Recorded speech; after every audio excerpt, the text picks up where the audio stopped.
Know from practice and from rolling this assignment over about 4 years ago that you need to offset about 10 metres. So I'm going to offset that purple line 10, and that is probably about as far as I'm going to be able to get in my viewport. All right. So I've got that as a sort of a marker. I'll take this across and draw it perpendicular into there, or to the midpoint, and I'll take this one across to the midpoint over here. And that's about as far as our section is needed to go. So I'm now going to do lines from these points. That'll be 41.2. I'll put ortho on 41.2, and a line from here 41.4, and so on. If you want to, you can draw along with me if you want to, because I'll take a little while to draw these up. That's 41.8, and that of course is 42.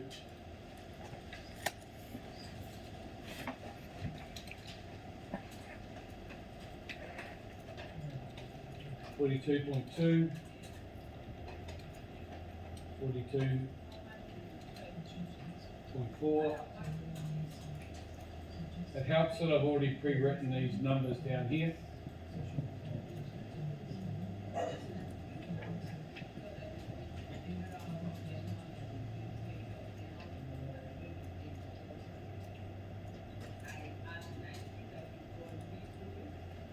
Three.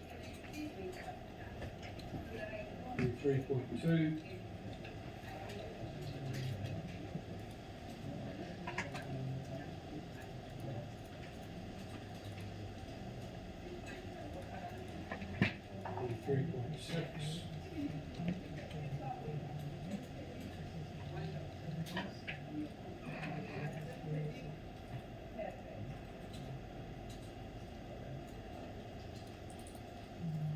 Notice I'm not doubling, I'm doing just the actual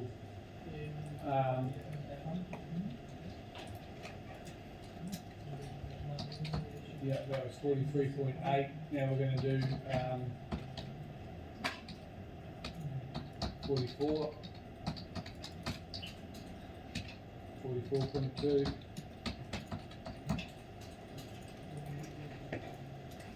44.4, 44.6,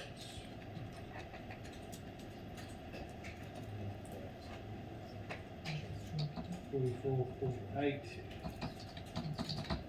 and 45.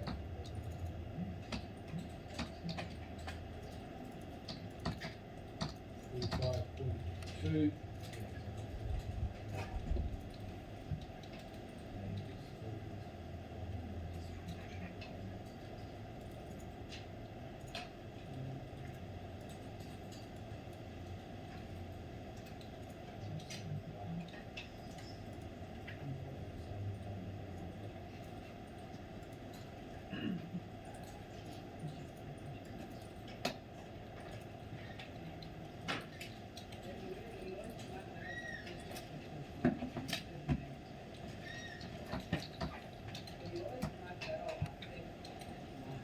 Oh, and then I got the last two wrong.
Okay, I've cheated a little bit at the end there. I'm just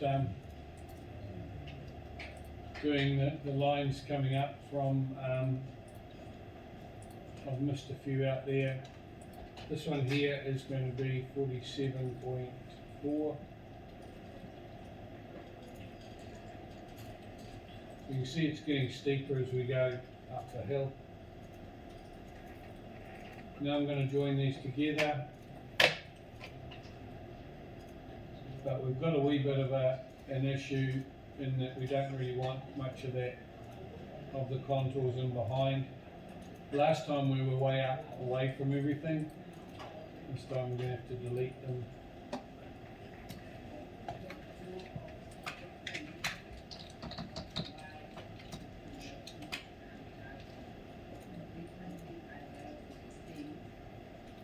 Alright, we've got a wrong one over here. We'll just pretend that it goes through there.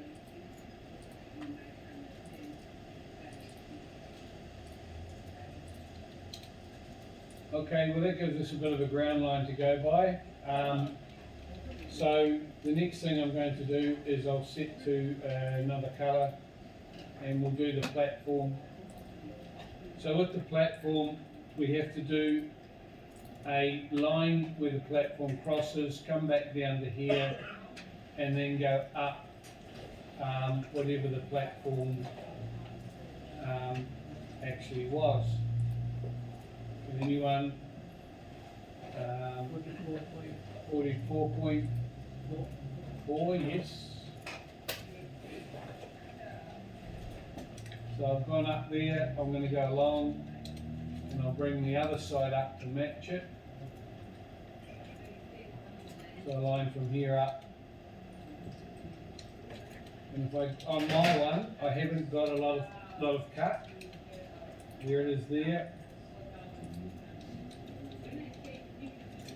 And the batter slopes are easy. We just go along one, up one, and back down again. And you'll notice that it even crosses here. So there's no tricks involved with the batter slopes. What they are is what they are. And of course this is 2 to 1. So you go along 2 and you go down 1.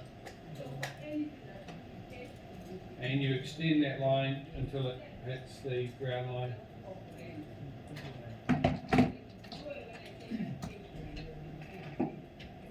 So the platform's on there.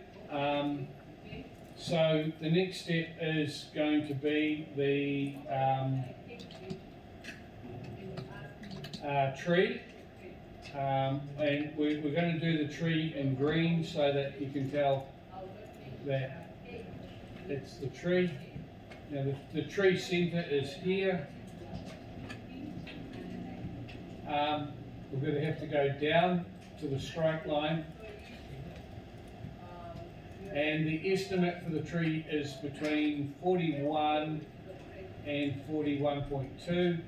It's probably about 40, it'll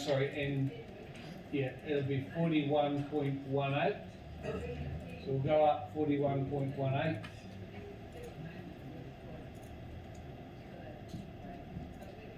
And that gives us a line for the tree centre line. And the insertion point, which will be, I'll make a little circle there just to remind me. So the tree is actually going to go there somewhere. We've missed a couple more points out here.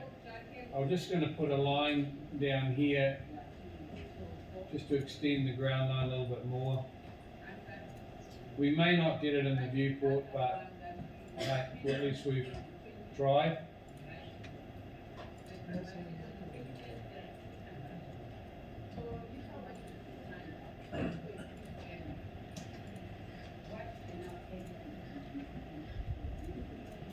Not quite sure why that's not extending, but we'll extend it a bit more.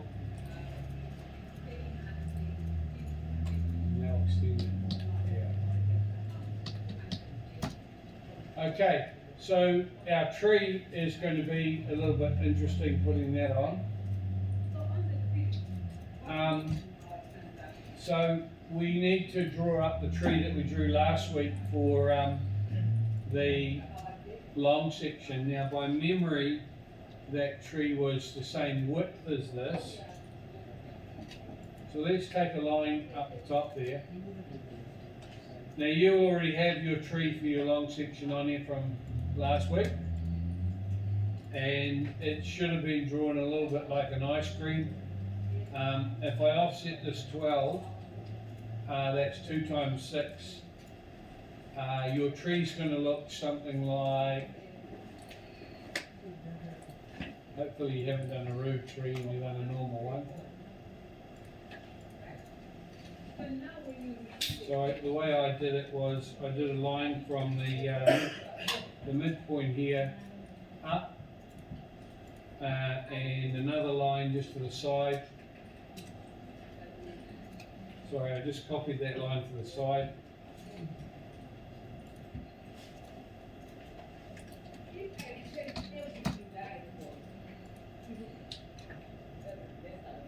And then I mirrored that on the other side. And then I did a P line, if you remember, something like this.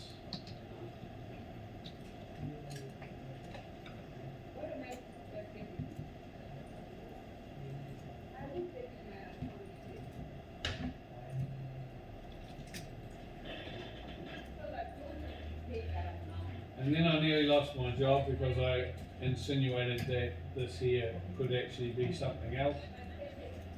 And I'm not going to do the same trick again. I'm going to go up here and I'm going to make a line like that.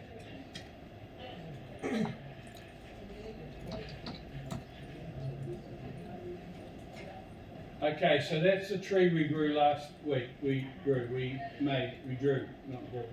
We didn't grow a tree. Now, we're doing a cross section. So what I need to do is make that tree basically into a block and then bring it into the drawing again, but with the Y factor a half. So if there's 2 ways to make blocks in AutoCAD. The first way is called a W block, W-B-L-O-C-K. Now, if you do a W block, you're making a drawing somewhere in another folder. Desktop, documents, whatever, right? Nothing wrong with that. You can then bring that drawing back in. We did that with the title block. Remember, you saved it from Moodle and then you brought it into your drawing. Basically, when you save it from Moodle, you're making a W block, which is another drawing. But we want to make the block inside the drawing, which means that we want to have it there in case we want to put any other trees on there. And we want to use it as a block because it's a great way to pull it in with a Y factor of half. So to do this, we need to type the word block. So I'm going to type the word block, B-L-O-C-K. And I get a dialog box up which looks sort of something like that. So what it wants is a name, a point to insert the block, and to actually grab every point that you want on the block. So let's call it, no, not tree, let's call it tree 100, just in case there's another tree in the drawing, or a tree 1.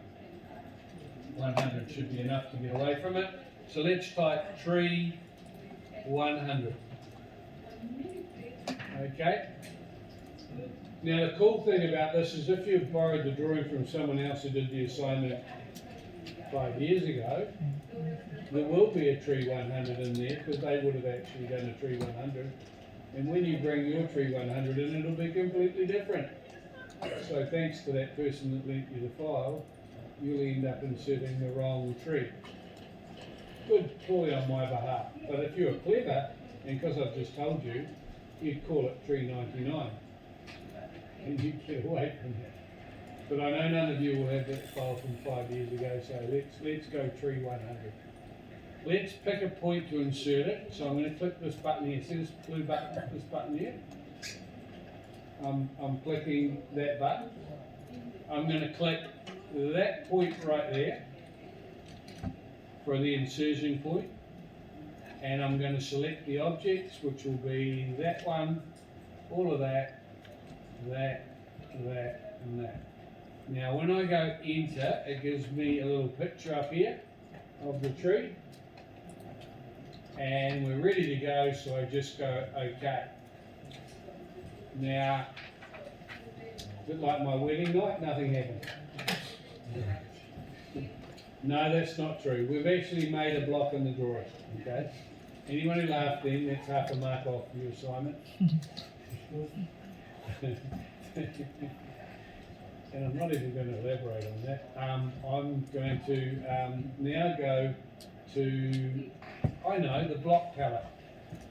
So I'm going to go insert, and I'm going to go block palette.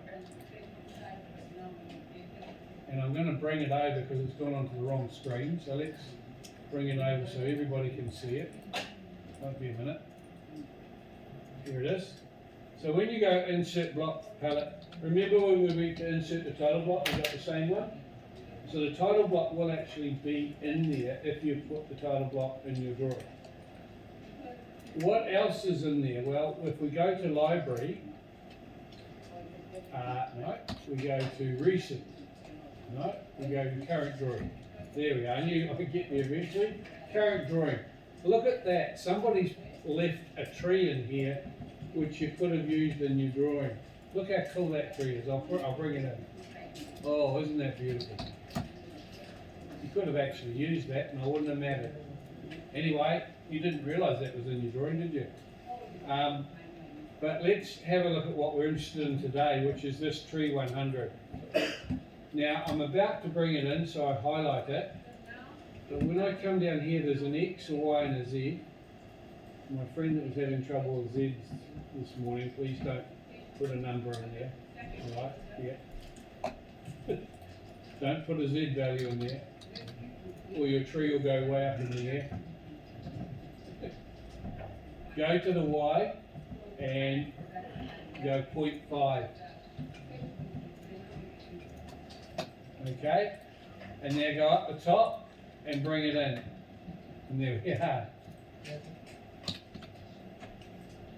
So I'm not going to make any fun about fat people doing Pilates, okay? That is just a squashed up tree. But you'll notice that it's still just as wide. Whereas this morning on the examples I showed you, they grabbed this and they scaled it by a half, which looks like this, which is very different, right? That's what the student in this morning's one that I showed you the example drawing, that's what they did. They didn't do the proper insert of the string. So I don't care what your tree looks like, but I want you to make it into a block and bring it in as part of the learning outcome for that particular one. Now also, remember that you may have on one of your sections two trees to draw. Because one might be native and one might be existing. So in the elevation view, you may have to make up a second tree. And look, that can be as easy as maybe putting circles on there, like it's an apple tree or something. Or you might want to kind of make it look a bit better than that. But whatever you do, make it obvious that it's a different tree. And then obviously you'll have to do it first at the 1-to-1 and then bring it in at the distorted view. So back to our section, let's move this from that point to my little circle that I did.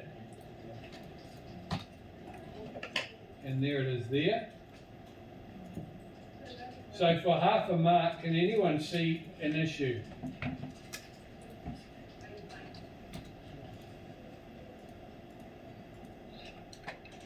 I'm dying to give away another half mark, because I know a lot of you aren't gonna get lots of half marks on your drawing. Anyone see an issue? Call a friend. Consult a dictionary. Don't look up AI. Needs a centre line? Yes, you're correct, it does. We'll get to that in a second. Just an issue for bringing that tree on. So, no, yeah, sorry, that's it, that's the chance over. On lecture 1, I told you that every tree has a drip line, and that drip line comes down there. Can you see that? Yeah, that green mark. This is the batter slope from the fill, and it's going under the drip line, so that's a no-no.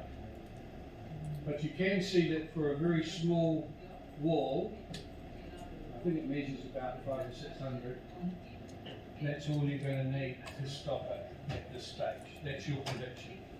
You haven't got the full picture because this isn't 3D, and remember there's a butterfly wing, not just a straight gown. So it might be that it's a bit bigger in some places, but what you would do if you were doing this as a design, you would say to the structural engineer, I don't think you're going to have to do a design for a 600 high wall,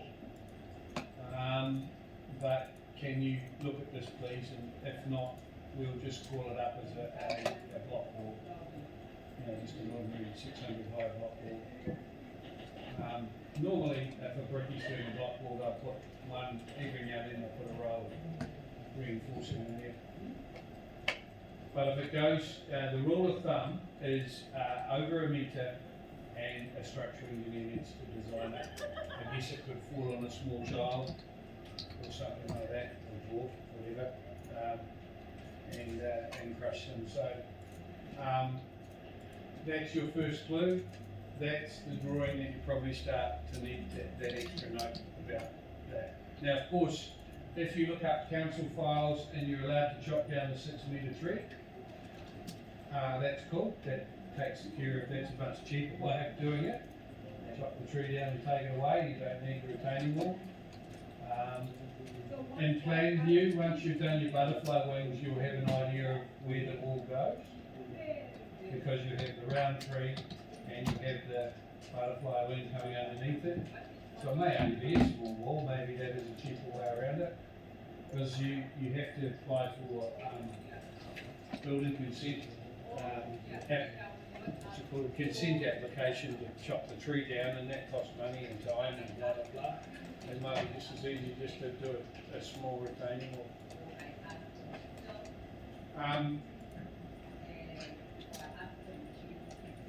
One student a few years back argued that the retain, you wouldn't need the fill going down there, you could retain it right back on the platform. But generally speaking, that wouldn't be what we would do. So the problem with this so far is we've got all these contours here which are being a bit of a pain in the butt, right? They're in the road. So what I'm going to do is I'm going to copy that to the side and delete the contours. Is there anything else that we might need to put on there? Let's have a look. Somewhere over here you might need to put the path on. Just make the path 50 mils deep. That's about all that's all we do with concrete. There's no need for batter slope on the side of it. There it is. Yeah, I guess to hit the path we'd have to go quite a bit further on, and I don't think we're going to get there on the long section. I know what we haven't done. We haven't done the pipe. So let's, with the pipe, what we have to do is we have to take it a line from the centre of the pipe down to here, perpendicular to here, and then go up the invert level of the start of the pipe, which is which is anyone know the invert level at the start of the pipe? Anyone try to beat me? 45.61. So let's do a line from here. 45.61. And now let's do a line, that's where the pipe starts. Let's do a line from here along 100 and down the percentage, which is, it's 12.28%. And back up to that point. So that gives us the true invert level of the pipe. I'll delete that. And of course we need to offset from that 450.45.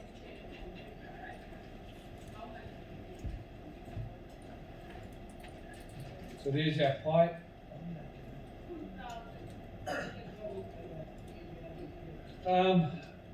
We are now starting to get a bigger picture of what's going on. I'm going to delete the contours, and a few things are going to come to mind here for you all.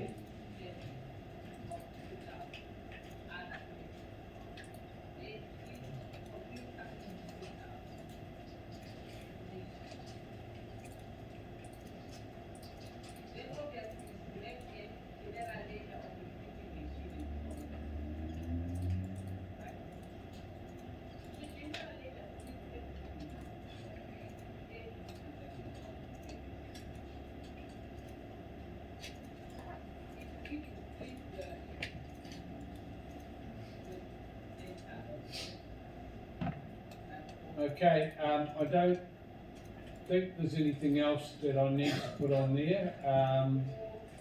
So if you have a look down here, this tree is behind me.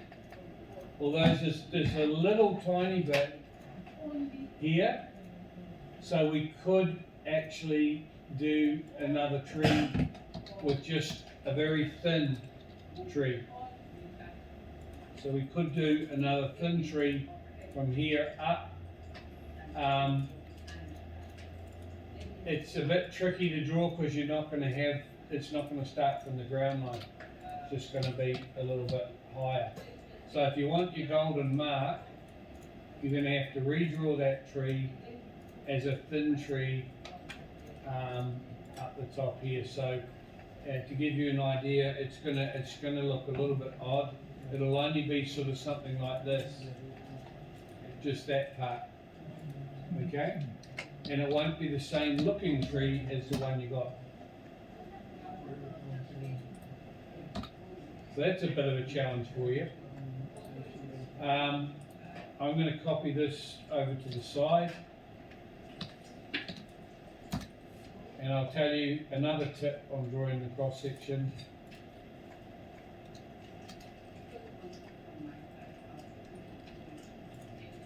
So here's your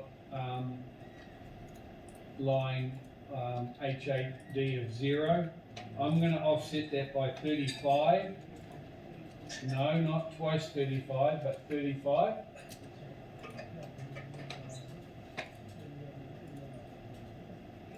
And now the next tip is, instead of 10, I want you to offset 5 from wherever you finish.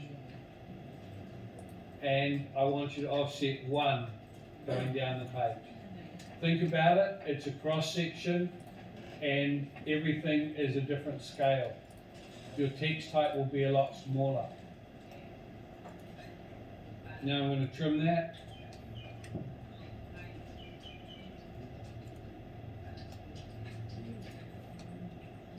And I'm going to trim that.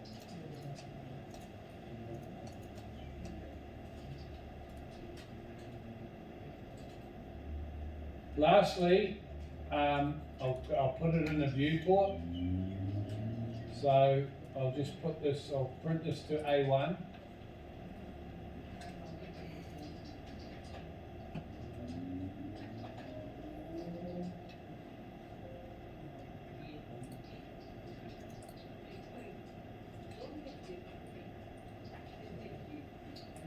So ANS, full bleed, ISO full bleed A1, there it is. I'll change the units to 1. I'll go apply the layer and cancel, and I'll stretch this. I think you did ISS. I did what? ISS. So I did the wrong one. File, plot. Oh, ISO expand. True. ISO full bleed. Well picked up. ISO full bleed A1, that one. Apply the layout and cancel.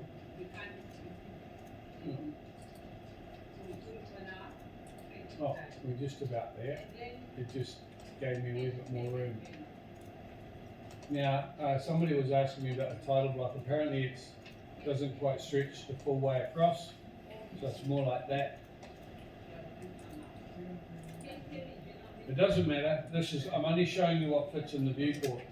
I'm going to go in here and double click, and we'll go in on what I've drawn. And you're probably thinking, oh, that's probably going to fit. But when I go Z enter 1000 /50 XP, watch. So you're not going to get a lot more than what I've said. In fact, really, we want to see the tree more than we want to see this upper half of nothing, don't we? So we want to see about that. We want to make sure we get everything in the bottom. So that's about as much as we're going to be able to get. And you know what I'm going to do? I'm going to go inside the viewport, and I'm going to do a line. You're probably wondering why. I'll tell you in a minute. I'm going to do a line about there. And we'll have a look at where that line went. Okay, that's where the line went here. So that's as far as we can see in the viewport. So what Roger's going to do is he's going to do, I told you if I had time I'd show you that figure 8. Watch this is a little tip. I'm going to chop my pipe off at that point. Roger. Yeah. Is it not the green one on the left? Oh, it's even worse. You're right. You did right. Well, good observation. No marks though, but good observation. I like students pointing out things I do wrong. Don't know why. Somehow it makes the recording correct and there's no more questions. Okay, you've probably never used this before. Draw and come down to ellipse and go across to center. Pick the center point there, then pick one of the end points. And then bring it into what you think looks about right, which is about that. And then go scale, click on it, click at that point and go 0.5, enter, then go copy,